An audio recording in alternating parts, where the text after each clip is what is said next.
रघुकुल रीत सदा चली आई, प्राण जाए पर वचन न जाए। और ये पूरे देश पर लागू होता है कि समय पर जब वायुसेना को अगर लड़ाकू विमानों की आवश्यकता है तो वो स्वदेश में निर्मित लड़ाकू विमान उन्हें समय पर मिले, उसमें 5, 10, 15, 20 साल का विलंब ना हो, देर ना हो।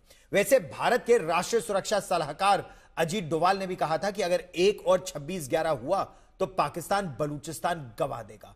अब सवाल उठ रहा है कि पहलगाम हमला करके कहीं पाकिस्तान ने पाक अधिकृत जम्मू और कश्मीर गंवाने का इंतजाम तो नहीं कर लिया। दरअसल रक्षा मंत्री राजनाथ सिंह ने पाक अधिकृत जम्मू कश्मीर के लोगों को भारत का बिछड़ा भाई कहकर उनके भारत में फिर से विलय की हुंकार भरी। और कितनी बड़ी बात उन्होंने कही जब उन्होंने भारत की तुलना महाराणा प्रताप से और पाक अधिकृत जम्मू और कश्मीर के लोगों की तुलना महाराणा या यूं कहे शक्ति सिंह से की। सुनिए।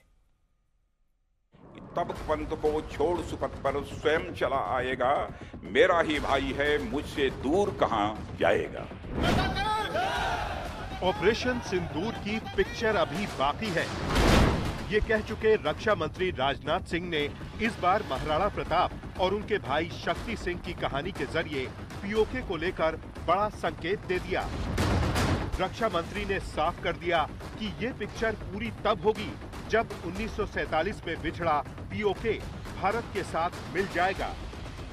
अब जब भी बात होगी केवल आतंकवाद पर बात होगी, पीओके पर बात होगी। पीओके में रहने वाले हमारे इन भाइयों की स्थिति कुछ ऐसी ही है जैसे वीर योद्धा महाराणा प्रताप के छोटे भाई शक्ति सिंह की थी।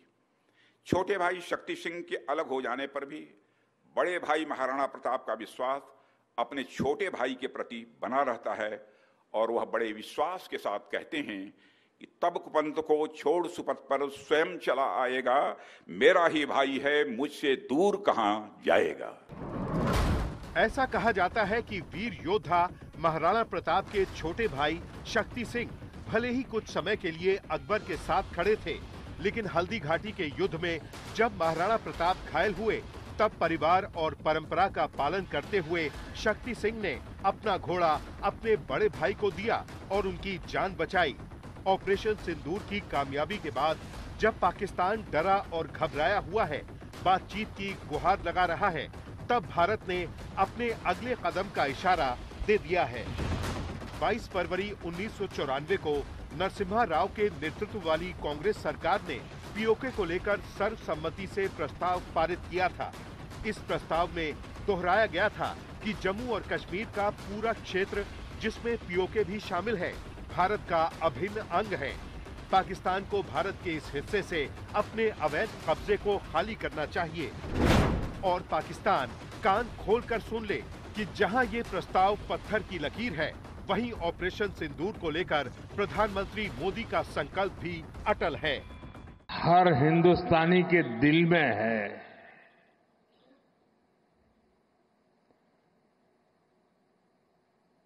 शरीर कितना ही स्वस्थ क्यों न हो, लेकिन अगर एक कांटा चुभता है तो पूरा शरीर परेशान रहता है। अब हमने तय कर लिया है, उस कांटे को निकाल के रहेंगे। क्या वो कांटा है पीओके जहां से सबसे ज्यादा आतंकी आते हैं? वो पीओके जिसे कंगाल पाकिस्तान सिर्फ लूटता खसोटता है, बदले में देता है तो आतंकी कैंप। और हमें विश्वास है कि प्रेम, एकता और सत्य के मार्ग पर चलकर वह दिन दूर नहीं जब हमारा ही अंग पीओके स्वयं लौटकर कहेगा, मैं भारत हूं, भारत ही हूं, मैं वापस आऊंगा। ऑपरेशन सिंदूर के दौरान पाकिस्तान ने भारत पर पलटवार करने का दुस्साहस किया, लेकिन भारतीय सेना ने जब चुन चुनकर उनके सैन्य ठिकानों को ध्वस्त किया, उन्हें 6 महीने पीछे धकेल दिया, तब वो घुटनों के बल आ गए। अब सवाल ये उठ रहा है कि जल्द सीजफायर क्यों हुआ? तो मोदी सरकार ने पीओके का संकल्प पूरा करने का ऐलान कर इशारा दे दिया कि जो बाकी पिक्चर थी वो जल्द पूरी होने वाली है। आज तक ब्यूरो।